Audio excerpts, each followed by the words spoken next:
ऊष्मा उत्पन्न होती है। कैसे मालूम सर? आपको कैसे मालूम? किताब में लिखा हुआ इसलिए। क्या बाबू, क्या बोल रहे हैं?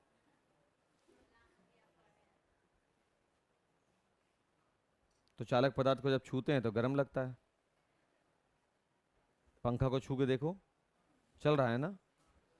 जला ना दे तो कहना। नहीं होता है फरहान, नहीं होता। तो टोपी उतार के जो खुला हुआ है ना उसको सटा दो वहां ऊपर जाकर। वो ऐसे देख रहा है कि नहीं होता गर्म। बताइए, फैन गर्म नहीं होता बाबू ये, है ना? क्यों गर्म हुआ? इसे ही कहा जाता है विद्युत धारा का तापीय प्रभाव। लेकिन बाबू साइंस इसका नाम नहीं है कि परिभाषा लिखा दिया और झमेला खत्म हो गया। साइंस है क्यों, मतलब ऐसा क्यों हुआ। हम तो विद्युत धारा प्रवाहित कर रहे थे, तो धारा तो प्रवाह हो रहा है, फिर तुम गर्म क्यों हुए? तो उसके पीछे का क्या रीजन है वो हम लिखेंगे नहीं, बट रीजन पे हम लोग बात कर सकते हैं। जब किसी चालक पदार्थ से हम विद्युत धारा प्रवाहित करते हैं तो उसके जो इलेक्ट्रॉन होते हैं, कौन से इलेक्ट्रॉन? मुक्त इलेक्ट्रॉन। क्योंकि चालक पदार्थ में कौन मौजूद होता है? मुक्त इलेक्ट्रॉन, फ्री इलेक्ट्रॉन, जो आवेश को लेकर के दौड़ना शुरू करता है। तो कोई भी चालक पदार्थ हो उसमें मुक्त इलेक्ट्रॉन होते हैं जो आवेश को प्राप्त कर गति में आ जाते हैं। सही है बात? गति में आएंगे तो जाहिर सी बात है जो दौड़ रहा है वो टकराएगा भी। टकराएंगे या नहीं? पॉसिबिलिटीज है इस बात की। जब ये टकराते हैं ना तो गति अवरुद्ध होगी, टकराने के बाद और तेज हो जाएंगे, टकराने के बाद गति अवरुद्ध होगी, स्लो होगी। और ये चीज हम लोग क्लास 9 में पढ़े हैं ऊर्जा संरक्षण के सिद्धांत में, कि ऊर्जा को ना तो बनाया जा सकता है और ना ही नष्ट किया जा सकता है, इसका केवल एक रूप से दूसरे रूप में परिवर्तन होता है। सही है क्या? आपका बैठना स्थितिज ऊर्जा को दर्शा रहा है, और जब आप दौड़ना शुरू करेंगे तो आपकी वही पोटेंशियल एनर्जी, स्थितिज ऊर्जा, काइनेटिक एनर्जी गतिज ऊर्जा में तब्दील हो जाएगी। और दौड़ने के बाद आप इसलिए थक जाते हैं कि आपकी वही गतिज ऊर्जा ऊष्मा ऊर्जा में तब्दील हो जाती है, और वो ऊष्मा पसीने के रूप में बन करके बाहर आ जाता है, वातावरण में घुल मिल जाता है। फिर आपको और खाना खाने की जरूरत पड़ती है, पानी पीने की जरूरत पड़ती है, फिर खाना खाते हैं, फिर पोटेंशियल एनर्जी बनती है यानी स्थितिज ऊर्जा बनती है। फिर वह स्थितिज ऊर्जा किस में तब्दील होती है बाबू? गतिज ऊर्जा में तब्दील होती है। हम पढ़ा पा रहे हैं क्योंकि मेरी पोटेंशियल एनर्जी इतनी है कि हम पढ़ा पा रहे हैं। फिर एक टाइम के बाद हम थक जाते हैं तो फिर पानी पीना पड़ता है, यानी कि फिर से मेरे अंदर पोटेंशियल आता है। यानी ऊर्जा निर्माण नहीं हो रहा है, एक रूप से दूसरे रूप में इसका तब्दील हो रहा है, बस और कुछ नहीं होता। यही कहा जा रहा है ना। इलेक्ट्रॉन को जैसे ही हम करंट, चालक पदार्थ को हम जैसे ही आवेशित करते हैं, करंट प्रवाहित करते हैं, उससे होगा तो हुआ क्या? उसके इलेक्ट्रॉन किस में आ गए बाबू? सबसे पहले चार्ज पाते ही गति में। क्यों? क्योंकि धारा का प्रवाह कौन कराता है? इलेक्ट्रॉन। बात हुई है क्या हम लोगों का? पहला दिन लेके लेक्चर में बात हुआ। तो धारा का प्रवाह कराने वाला कारक कौन है? इलेक्ट्रॉन। तो दौड़ना शुरू कर दिया कौन?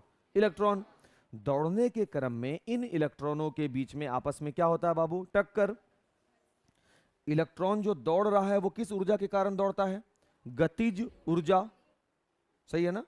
और उस गतिज ऊर्जा के कारण ये आपस में टकरा भी जाते हैं, और टकराने के क्रम में इनकी ऊर्जा रिलीज हो जाती है। टकराया, गति कमेगा या बढ़ेगा? कम जाएगा, क्योंकि गति कमा तो वो ऊर्जा कहां गया?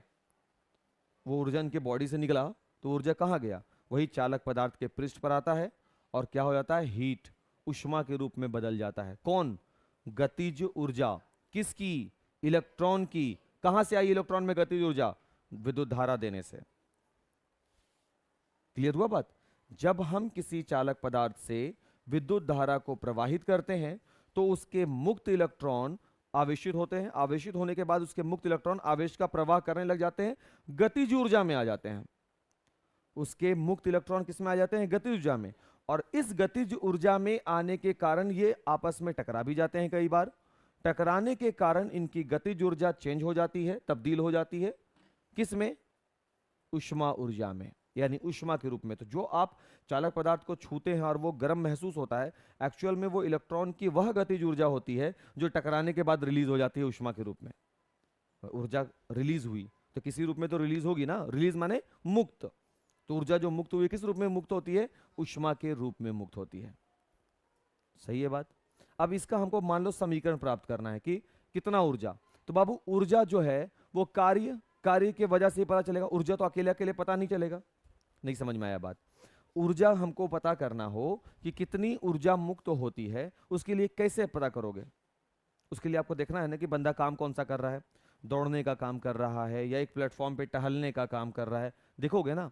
यानी हमको कार्य का समीकरण चाहिए, वही कार्य कोई पिंड कोई कार्य कर रहा है, किसके वजह से वो कार्य कर सकता है? ऊर्जा के वजह से। तो जो कार्य है एक्चुअल में वही ऊर्जा है। आ रहा बात समझ में? ऊर्जा हम अलग से कैलकुलेट नहीं करते, हम किसको कैलकुलेट करते हैं? कार्य। ध्यान रहेगा ये बात। तो हमको कार्य का फॉर्मूला यहां पे लिखना होगा और उस कार्य के फॉर्मूला से हम ऊर्जा को फेच कर लेंगे। और वही ऊर्जा किसके रूप में रिलीज होगी बाबू? ऊष्मा के रूप में। वही ऊर्जा किसके रूप में रिलीज होगी? ऊष्मा के रूप में। क्यों ऊर्जा ऊष्मा में बदल गई? टक्कर के कारण। किन में टक्कर हुआ? इलेक्ट्रॉनों के बीच में। क्यों हुआ? क्योंकि इलेक्ट्रॉन के पास गतिज ऊर्जा थी। कहां से गतिज ऊर्जा आई? विद्युत धारा के वजह से आई। मुश्किल नहीं ना? और ये ऊष्मा में बदलती इसलिए है बाबू क्योंकि ऊर्जा वो अपने अंदर रख नहीं सकता। ऊर्जा का क्या होता है? ट्रांसफॉर्मेशन होता है, बदलाव होता है एक रूप से दूसरे रूपों में। ठीक है ना? अब हम उसको देखेंगे। ये वाला